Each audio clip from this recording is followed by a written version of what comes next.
بسم اللہ الرحمن الرحیم اللہم صلی علی سیدنا و نبینا و مولانا محمد معدن الجود والکرم منبع العلم والحلم والحکم مبارک وسلم۔ صف اولیاء میں، صف صوفیاء میں ایک بڑا خوبصورت اور نمایاں نام حضرت سفیان ثوری رحمۃ اللہ تعالی علیہ کا ہے۔ وہ ایک بڑا خوبصورت واقعہ لکھتے ہیں، میں نے مناسب سمجھا کہ حج کے ایام چل رہے ہیں اور بالخصوص حج کے ایام کے ساتھ بڑی خوبصورت نسبت ہے درود پاک کے حوالہ سے۔ وہ فرماتے ہیں کہ میں نے حج کے موقع پر ایک نوجوان کو دیکھا کہ اس زمانے میں اتنا رش نہیں ہوتا تھا۔ فرماتے میں نے نوجوان کو دیکھا کہ جو بیت اللہ کا طواف کر رہا ہے اور درود پاک پڑھ رہا ہے، حضور سید عالم صلی اللہ علیہ وسلم کی ذات پہ درود و سلام کی کثرت کر رہا ہے۔ فرماتے میں نے اسے مطاف میں دیکھا تو وہ درود سلام پڑھ رہا ہے، میں نے اسے صفا مروہ کی سعی کرتے دیکھا تو وہ درود پاک پڑھ رہا ہے، میں نے میدان عرفات میں اسے دیکھا جب لوگ بہت ساری دعائیں، بہت ساری مناجات اللہ کی بارگاہ سے بہت ساری اپنی حاجات کی دعائیں مانگ رہے تھے،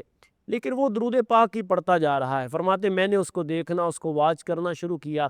مزدلفہ میں دیکھا تو وہ درود و سلام پڑھ رہا ہے۔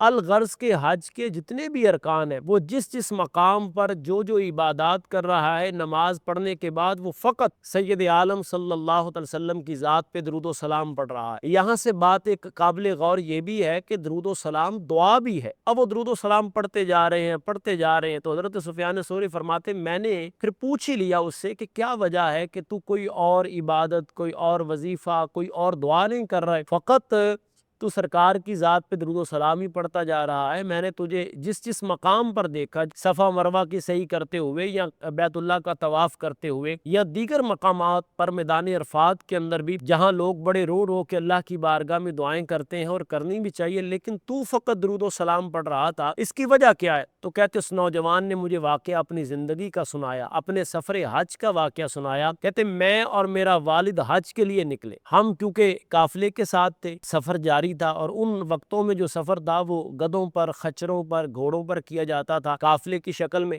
رستے میں وہ کہتا ہے میرا والد بیمار ہو گیا۔ جیسے میرا والد بیمار ہوا، اس وقت جو ہمارے قافلے میں اطباء تھے انہوں نے دوائی دارو کیا، لیکن مرض بڑھتا گیا، جو دوا کی، بالآخر میرے والد کا وقت آخر آ گیا اور وہ دنیا سے رخصت ہو گئے۔ جب میرا والد دنیا سے فوت ہو گیا تو میں بھی پریشان۔ اہل علم کے لیے یہ بات ہے کہ دنیا میں لفظ باپ ایسا ہے، والد ایسا ہے کہ جس کی لفظ کے اندر بھی جمع نہیں ہے، یعنی آپ نے کبھی والدوں نہیں پڑھا ہوگا، کبھی باپوں نہیں پڑھا ہوگا۔ دنیا میں، کائنات میں والد ایک ہی ہوتا ہے۔ مائیں لفظ آپ نے پڑھا ہوگا، لکھا ہوگا، لیکن کبھی آپ نے باپو نہیں پڑھا ہوگا۔ والد، باپ، ابو، اس کی جمع ہے ہی نہیں۔ کہتے رو رہے تھے، پریشان تھے کہ سفر حج ہے، باپ احرام کی حالت میں ہے، دنیا سے رخصت ہو گیا۔ وہ نوجوان بتا رہا ہے میرے باپ کا چہرہ سیاہ ہو گیا، میرے غم میں مزید اضافہ ہو گیا، میں پریشان ہوا، رویا، اتنا رویا کہ ہچکی بن گئی، اور اسی ہچکی کے دوران فرماتے بالآخر تھک کر میں سو گیا۔ جیسے ہی میں سویا ہوں تو پھر میں سو جاؤں یا مصطفیٰ کہتے کہتے، کھلے آنکھ صلی اللہ کہتے کہتے جیسے ہی آنکھیں بند ہوئی ہیں تو سید سروراں فخر آدم و بنی آدم صلی اللہ تعالی علیہ وسلم کی ذات جلوہ گر ہوئی۔ حضور رحمت کائنات صلی اللہ علیہ وسلم جب جلوہ گر ہوئے تو میں نے عرض کی کہ محبوب،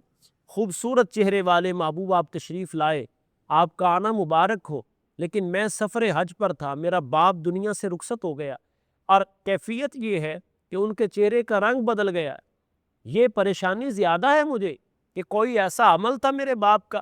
تو محبوب کائنات صلی اللہ علیہ وسلم نے ارشاد فرمایا کہ میں اسی لیے تشریف لایا ہوں، کیوں؟ کہ تیرا باپ میری ذات پہ درود و سلام پڑھتا تھا، سفر حج ہے، حج کے ایام ہیں، اور تیرا باپ میری ذات پہ کثرت سے درود و سلام پڑھتا تھا، تو میں اس کی دستگیری کے لیے آیا ہوں۔ کہتے اتنی بات کہنی تھی کہ میری آنکھ کھلی، اور میں نے جب اپنے باپ کے چہرے سے پردے کو، چادر کو پیچھے کیا، ہٹایا، تو میرے باپ کا چہرہ بالکل نور علی نور تھا، خوبصورت، روشن ہو گیا۔ تو میں سمجھ گیا، میں جان گیا کہ ساری عبادات و سارے وظائف و سارے چلاؤں اور سبھی معاملات سے زیادہ افضل یہ ہے کہ میں محبوب کائنات کی ذات پہ درود و سلام پڑھوں۔ حضرت سفیان ثوری فرماتے اس کے اس عمل نے بتا دیا کہ سید عالم صلی اللہ علیہ وسلم کی ذات پہ درود و سلام پڑھنے کے فوائد یہ ہیں کہ زمین میلی نہیں ہوتی، زمن میلا نہیں ہوتا، محمد کے غلاموں کا کفن میلا نہیں ہوتا۔